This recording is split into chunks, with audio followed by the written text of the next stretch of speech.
ახლა შემხვდა ერთი ვიდეო, სადაც ექიმი ყვება თუ რატომ არავითარ შემთხვევაში არ უნდა დაისხათ სუნამო კისრის არეში. და ყვება რომ თუ სუნამოს თქვენ დაისხამთ კისრის არეში, ეს გამოიწვევს ფარისებრი ჯირკვლის სიმსივნეს. პირდაპირ გეტყვით რომ ეს არის სისურველი. ანუ შეუძლებელია სუნამოს დასხმა, თუნდაც ლიტრობით კისრის არეში გამოიწვევს ფარისებრი ჯირკვლის კიბო.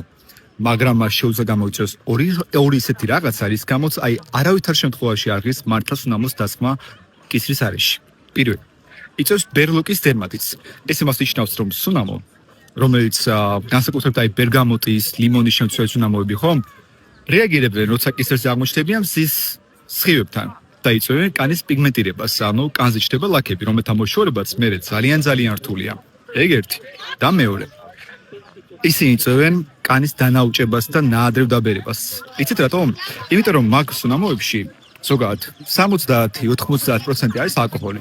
ანუ მაღალი კონცენტრაცია ალკოჰოლისა და მისი ყოველდღიური გამოყენების შემთხვევაში ჩვენი კანი კისრის არეში ძალიან თხელია, თითქმის არ შეიცავს ცხიმოვან ჯირკვლებს და ძალიან მალე ბერდება. მაგიტომაც არის რომ მერე გიჩნდებათ ხოლმე კისერზე ნაუჭი და მაგას ეძახიან ინდაურის კისერს. აი როგორც ინდაურს აქვს ხოლმე ჩამოწეული, აი ზუსტად ეგრე იქნება ადამიანის შემთხვევაში. ასე რომ არასდროს არ დაისხათ სუნამო კისრის არეში. მართალი ის არ გამოიწვევს ფარისებრი ჯირკვლის კიბოს, მაგრამ სამაგიეროდ გაგიჩნდება ძალიან გრძელი ნაუჭი კისრის არეში და მალე დაბერდებით. დაისხეთ ყოველთვის უშუალოდ ასაცმელს.